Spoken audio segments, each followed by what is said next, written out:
welcome back for another issue of the Baldwin Business Journal. This is our December issue, and we'll be featuring Daniel Driffin. He's the co-founder of Thrive SS, and we will certainly be talking about his organization and the importance of local businesses having a good social policy in the community. All right, so Daniel Driffin, thank you for joining us. If you could just give an overview of what Thrive SS is and what it does, and we can go back with relating our topic with your organization. Totally. So Thrive SS stands for Transforming HIV Resentment into Victory Everlasting Support Systems. Specifically, we have a nonprofit in the Atlanta area assisting Black gay men achieve their ultimate health equity towards HIV. So we have more than 500 folks living within our groups that we created, truly who are achieving viral suppression. And this is important when you think about HIV, being that once a person is undetectable or virally suppressed, they will not transmit HIV to their sexual partners. So we've been around since December 2015. We just celebrated a year a couple of weeks ago. And within this year, we have connected more than 500 people into a social support system, which foster brotherhood, community building, and additional support services. We've also just launched our new Thrive House, which is temporary housing for people living with HIV. We will be assisting up to 4 guys at a time within the house as they find more permanent housing solutions here around the Atlanta area. Wow, that's amazing. And those who watch the news or are paying attention to the CDC, I'm sure you know that. But those who don't know, Atlanta has a particular problem with new HIV rates. And can you speak on that? Yeah. So when we look at HIV, Atlanta ranks anywhere between number 5 and number 4 for the nation. Specifically, over the last couple of years, incidents or new infections have stayed constant. However, when we look at those new infections, they're coming back as Black gay men, specifically younger individuals between the ages of 13 through 29, and also transgender women and people who inject drugs. Okay. So in Atlanta, it is more times than not when a person is newly diagnosed with HIV or in addition to sexual transmitted diseases, it would be a young Black gay man. So we specifically are focusing on that piece of the community, and that all of the co-founders of Thrive SS also identify as being Black gay men, and we're also living out loud as being people living with HIV. So we, just put our heads together and thought, where could we do the most beneficial work, and it's right in our own community as Black gay men live with HIV to change HIV here in Atlanta.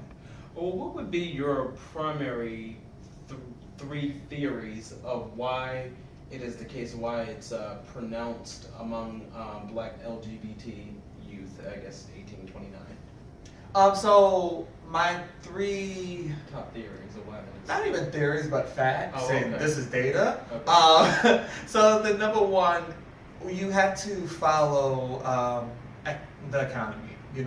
HIV truly is a social economic disease. Okay. So when you think of poverty, you think of the Deep South. Okay. Most people, if you're impoverished, you won't have health care insurance or health insurance. Okay. So it's money, health insurance, and housing is a huge determinant when it comes to HIV risk. Okay. So not having a job, not having health insurance, and not having a place to stay, a safe place to stay, would definitely place anyone at risk for HIV. Okay. And when we look at those young men between those ages, all of those things are generally in place. Okay. And these gentlemen who are in some way kind of excommunicated from their family because of their being gay? Yeah, that has a lot to do with it also, and that begins to steer the conversation into stigma, and stigma is negative ills around anything. Okay. Most times when we see youth who are homeless, it's as a result of them being LGBT identified, or lesbian, gay, transgender, or bisexual identified. So all of those things really, meet at one intersection, and that intersection is risk of HIV contraction and things like that. Okay, so it's dealing with issues of being black, and then dealing with issues of structural racism that keeps a lot of us in the conditions of poverty. Yes, all of the isms. You know. Racism, sexism, ageism, everything, Okay. that truly can throw someone out or make them be an other, Mm-hmm. that occurs with HIV. Okay. Yes. Okay. All right. Now, like I said, the premise of our conversation is that we believe that this is really our philosophy, is that for-profits be linked in the work with nonprofits. Yes. Because I think it is a win for all for both parties. Is that if for-profits get to ennoble their brand of being seen as a positive good in the markets in which they're operating, so that when people do business with them, they feel that they're giving right back to their community. And as the community is built up and made stronger, then that really helps everyone. And our strategy of this, and I guess you want to talk about it, is that we would say that as a part of your budget, once you're making money, that you commit a certain portion of your income, probably more than usual, to nonprofit organization. A lot of businesses do that anyway, and the reason why this is our show for December is because December is known as a big giving season, when people are trying to make sure that their taxes are looking right. Yeah. They're given to nonprofit organizations. However, we would say even commit your marketing budget, or a good portion of that, to supporting nonprofits. Right. And the symbiotic relationship is nonprofits are supported by the for-profit dollars, that they could use those funds to not only do good work in the community, but also co-promote with who sponsored you. Correct. And so I wanted to talk about the for-profit organizations that have sponsored you up to this point, and what was that like getting their support? Yeah, so and I think this is what should be highlighted here. It's truly about charitable contributions. Mm-hmm. All of the programming that we have been able to carry out thus far were through charitable contributions, public-private partnerships. Okay. So we had the opportunity to apply for a charitable contribution from Johnson & Johnson. Johnson, okay. The huge family corporation. Uh-huh. One of their portfolios include a therapeutic or a pharmaceutical company known as Janssen. Mhm. And we were able to win close to $3,000 for a brunch that we hosted during Black Gay Pride. Okay. That allowed us to bring more than 175 people together at Hudson Grill. Wow. For a Saturday event. Uh-huh. We most recently did a same type of thing with a public-private partnership with Kaiser Family Foundation. Okay. In addition to the county health department, Fulton County Department of Health and Wellness. Mhm. We were able just the other night to have a ceremony specifically honoring Black gay men living with HIV. Okay. And we were able to give back 4 community awards. Wow. And more than 100 people showed up. Mhm. So we definitely have staged our programming around non-traditional giving and Okay. non-traditional receiving of funds, so we could truly make the biggest impact that we know need to happen for Mhm. our community. Okay. Additional charitable contributions come in monthly donations. Mhm. Like on our website, thrivess.com/donate, Mhm. you can easily select a monthly donation. Mhm. And that monthly donation literally comes out when you say you want it to come out of Okay. your credit card, your checking account, Mhm.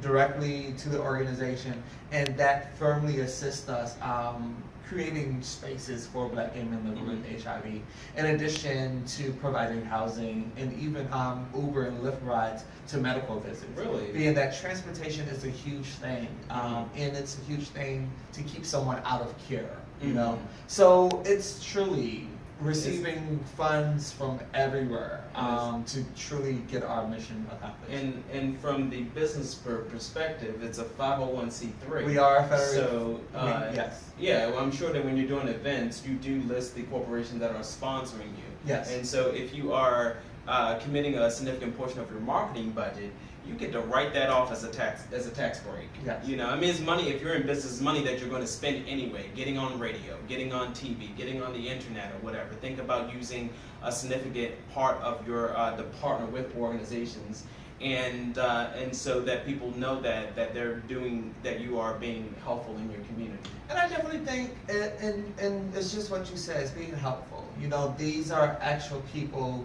you can go out and touch. Mhm. You know, giving $1,000 or $10,000 to an agency like Thrive SS will literally like change the game for Mhm. 600 plus Really? people instantly. Wow. You know, versus giving a $10,000 check to another large agency that may do a telethon. You know, I see.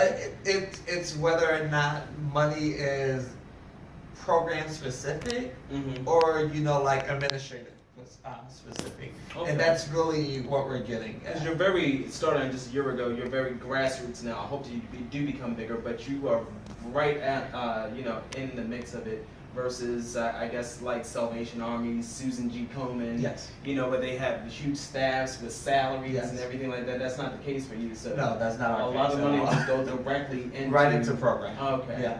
That is awesome. So what are Yeah. your plans for the future with Thrive SS? So it's limitless. We truly would like to see Thrive SS in other communities where the impact of HIV is similar to Atlanta. Mhm. You know, so having a Thrive chapter in Memphis, Tennessee, having a Thrive chapter in Jackson, Mississippi, Mhm. having a Thrive chapter in Columbia, South Carolina.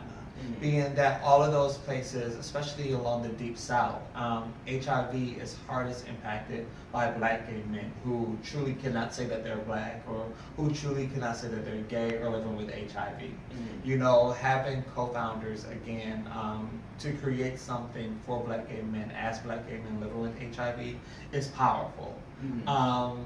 You know, I had the opportunity of speaking as a Black gay man living with HIV at the 2016 Democratic National Convention. Yes. And since then, so many people has, you know, wrote in saying thank you for being able to call truth to my story.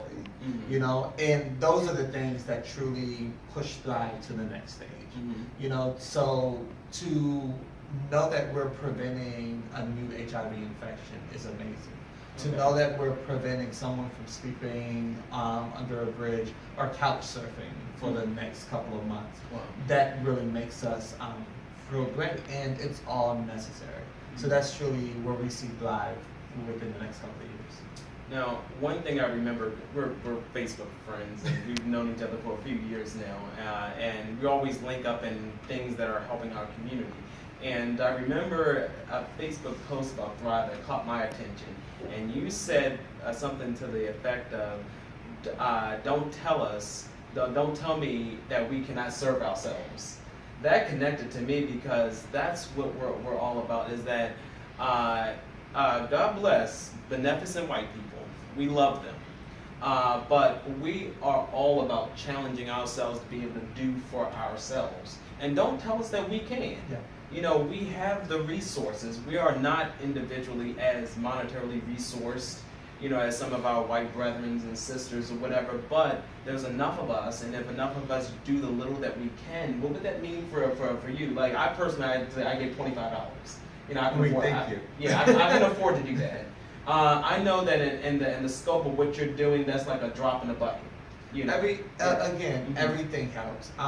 You know, and I just truly think about the 2008 candidacy of President Barack Obama. Mhm.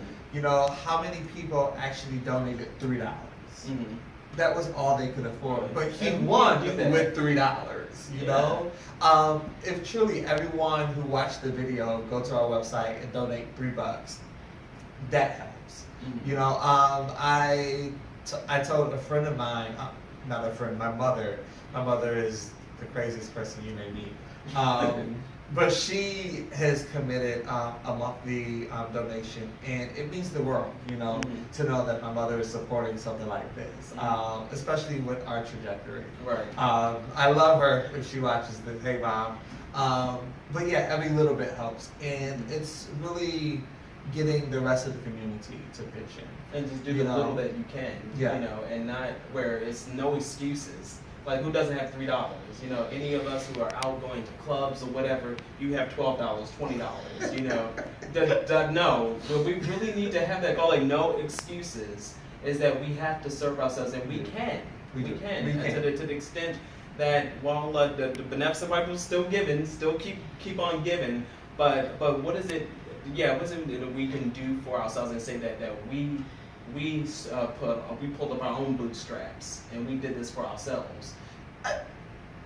I think everyone has something to provide, you Mhm. know, and even if you cannot provide a monetary fund, it's about giving service. Mhm. You know, I think servitude is truly what life is about. Mhm. I know in the last week alone, with our announcement of our Thrive House, individuals have wrote in and provided sheeting, provided bedding, provided, you know, cleaning supplies for the house. Individuals donated paint. They didn't have the resources to specifically donate monetary, but again, having someone come out and paint a room for us, you know, that means the world. I'm not a painter, Mhm. you know. I can make a PowerPoint and do a paper, Mhm. but painting, that's not my servitude, you know. But for other people to provide their services free of charge to an organization, that means the world, Okay, you we're know. going to highlight that everyone has something to get. Everyone has something to give. The last question, and then we'll wrap up this awesome interview with you. Really, thank you. Is that what today is? December the 11th. December the 11th. As of right now, our democracy system is in haywire. We don't know what's going on. We found out that Russia may have, played a part in the way the elections turned out. So by the time this airs, who knows what will happen? But as we know right now, Donald J. Trump has been elected president, and if he goes through and moves through and gets inaugurated, we're looking at his administration at best looking something similar to the Reagan and the Nixon administration. At worst, Hitler. I don't even want to think about Hitler. But if it looks something like the Reagan administration and a lot of funds being cut back from organizations like you, what are your plans for kind of navigating something like that? I think back to, you know, the old days. So the early 80s. Not even the early 80s, but you know, the 60s and 70s. I truly think black and brown people have survived through it all. You know, we have motivated more than 600 people thus far on dollars and pennies. Our work is not going to stop because of administration changes or administration cuts back funding. The work is still necessary and the work will get done. President Obama said just before the election, no matter what turns out, the sun will rise in the morning. Mm-hmm. And the sun will rise. The sun did rise. And going forward, you know, if everything gets wiped away and changed on January 21st, the sun will rise on the 22nd and we will have work to do. Okay. Well, thank you, Thank Daniel, you. for all that you Thank do. you so very and much. keep on doing it, okay? Thank you. All right. See you guys later.